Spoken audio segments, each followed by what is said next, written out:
Hello বন্ধুরা, চলে এলাম আর একটা ভিডিও নিয়ে তোমাদের সাথে শেয়ার করতে। রুই মাছের কালিয়া বানাবো, তাই মাছটা ভেজে নিচ্ছি। মাছটা ভাজা হয়ে গেছে, এখন তুলে নিব। একটা বাটা মাছও আছে, বাটা মাছটা তোমাদের দাদাভাই ভাজা খাবে, তাই ভাজাই রাখবো বাটা মাছটা। আমাদের বাড়িতে দুপুরের রান্নাটা উনুনেই করা হয়।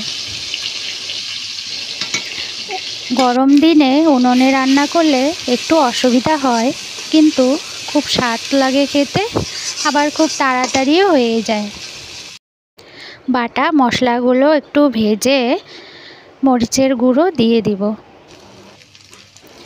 দিব কাঁচা লঙ্কা। মশলাটা ভাজা হয়ে গেলে এখানে জল দিয়ে দিব। ঝোলটা ফুটে উঠেছে, এখন মাছ ভাজাগুলো দিয়ে দিব।